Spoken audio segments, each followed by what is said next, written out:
강의 내려가는데 운전하고 있는데 메일이 하나 왔어요. 메일 제목이 뭐냐면 이상화 선생님께 드리는 팬레터 이렇게 써서 그 메일을 주셨거든요. 저 이런 팬레터 받았어요를 말씀드리려고 한 게 아니라 이렇게 멋진 구독자님이 계십니다를 말씀드리려고 읽어드린 거예요. 좀 길지만 요즘 세상에 이런 생각과 이런 말들을 가지고 계신 분을 만나는 게 사실 쉽지 않잖아요. 물론 여기 계신 여러분들은 그런 분들이시지만 내가 칭찬 유튜버가 되기로 한 이유랑 연결이 좀 돼요, 이 메일이. 그러니까 우리 사회가 어떤 걸 강조하면서 살고 있는지를 여러분들도 다 느끼시잖아요. 경쟁해야 되고 이겨야 되고, 그러기 위해서는 때로는 수단도 가리지 말아야 되고, 누군가의 흠을 들춰내서 깎아내려야 될 때도 있고, 또 그래야 한다고 배우고, 그렇게 하지 못하면 바보라는 소리를 듣고. 사실 우리 사회가 그런 부분이 많이 있잖아요.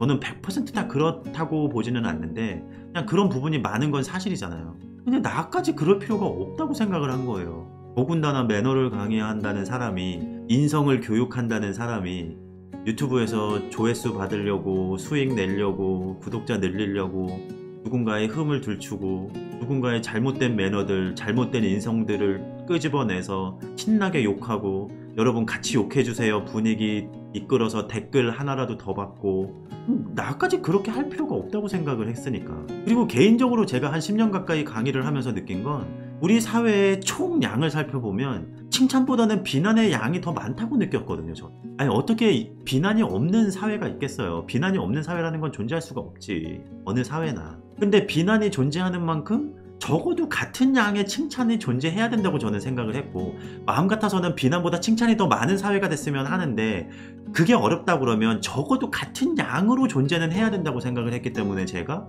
그래, 누군가의 좋은 장면들만 가지고 와서 칭찬을 하는 영상을 한번 만들어 보자 이 생각을 했던 거거든요. 근데 제가 이 생각을 왜 했냐면, 비난이 너무 많은 것 같아 요즘. 누군가의 흠을 찾아내는데 혈안이 된 것도 같기도 해요. 모든 사람들이 그렇다는 얘기 아니에요. 인성이란 단어를 쓰면서, 정의라는 단어를 쓰면서 누군가의 흠을 들춰내기 위해서 혈안이 돼 있는 그냥 그런 구역들이 있는 것 같은 거예요. 그러니까 누군가가 잘하는 장면들을 찾아내려고 하는 게 아니라 누군가가 잘못한 장면들을 찾아내고 발견해내서 다른 사람들한테 알리고, 이런 분위기를 만들어내는 그냥 이런 것들이 좀 많이 보여서 이건 아닌 것 같다. 내가 지금 이 사람은 착해, 이 사람은 나빠라고 판단 내렸던 게 나중에 가서는 이게 잘못된 사실로 판명이 날 수도 있거든요. 그때 엄청나게 문제가 생겨요. 그래서 결론적으로 제가 하고 싶은 얘기는, 제가 여러 번 얘기했죠. 칭찬은 관대하게, 비난은 신중하게. 칭찬은 관대하게, 비난은 신중하게.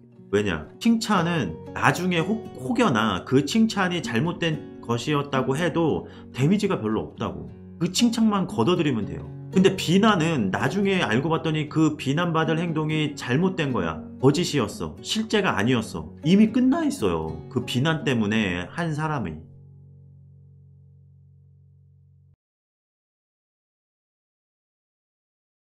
자, 읽어드릴게요. 에스더님이 보내주신 편지. 이상화 선생님께 드리는 팬레터. 이상화 선생님께. 안녕하세요 선생님. 저는 유튜브 채널에서 선생님의 영상을 계속 봐오고 있는 구독자 에스더라고 합니다. 며칠 전에 라이브에서 지하철 얘기 나눴던 그 친구예요. 평안한 한 주 보내고 계신가요? 저는 코로나 경보가 1단계로 하향 조정되면서 거의 2달 만에 재출근을 시작해서 바쁜 나날을 보내고 있답니다. 이렇게 불쑥 편지를 드리게 돼서 혹시 당황하신 건 아닌가 걱정도 되지만, 그래도 제 감사한 마음을 꼭 전하고 싶어 이렇게 마음을 전하게 됐습니다. 이야기가 조금 길 수 있어 미리 양해 부탁드려요. 저는 아미이며 작년에 아미 친구의 추천으로 우연히 선생님의 방탄소년단 멤버들의 성품에 대해 분석해주시는 영상을 보게 됐어요. 당시 제가 개인적으로 너무 힘든 상황이었기 때문에 선생님의 영상 주제가 신선한 충격으로 다가오기도 했습니다.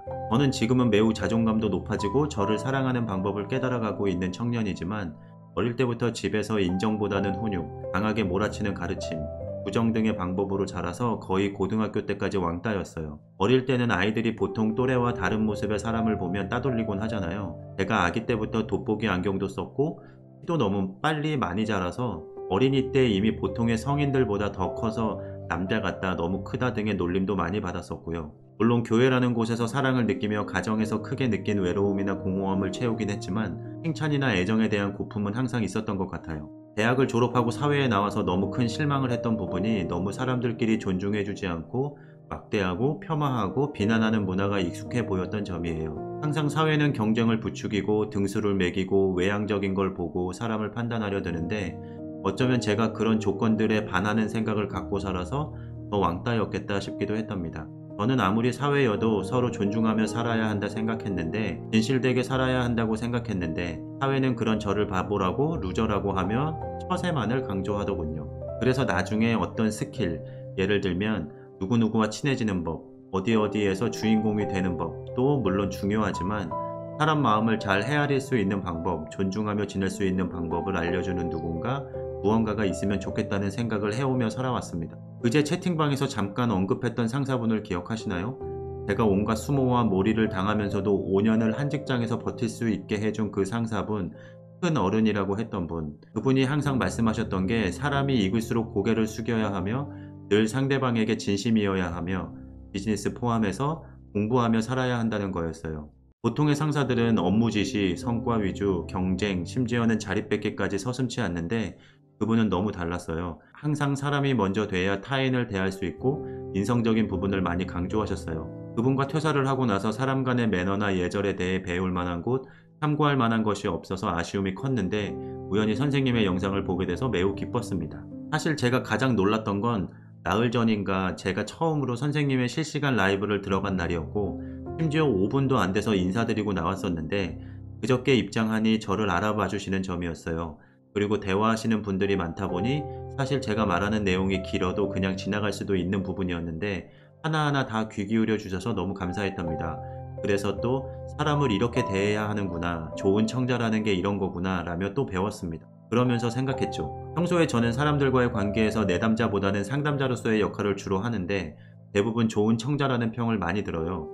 그래서 제가 좋은 청자가 될 수 있었던 원인을 생각해보니 어릴 때 제가 너무 눌리며 크고 자기 표현에 익숙하지 못해서 말하는 행위 자체가 너무 무서웠던 거예요. 그러다 보니 제가 말해야 할 차례가 올 때까지 상대방의 얘기를 계속 다 듣고 기다려주고 저는 기다려주는 사람이 거의 없었기 때문에 제 말을 하거나 앞 사람의 말이 너무 길어져서 제 말을 하지 못하고 다음 기회가 또 오겠지라 생각하며 넘긴 적도 많다 보니 자연스레 청자가 된 것 같기도 해요. 방탄소년단 친구들을 봐오며 제가 늘 배우는 부분이 서로 존중하고 좋은 모습을 인정하되 함부로 혼을 내거나 상대를 폄하하지 않고 오히려 서로 자존감을 지켜주는 선에서 잘 말하고 잘 듣고 배려하는 점들이었어요. 그래서 늘 그 친구들을 제 거울 삼아 저를 돌아보기도 하고 배울 만한 부분을 잘 기억해뒀다 연습도 해보곤 하는데 선생님 방송도 그런 것 같아요.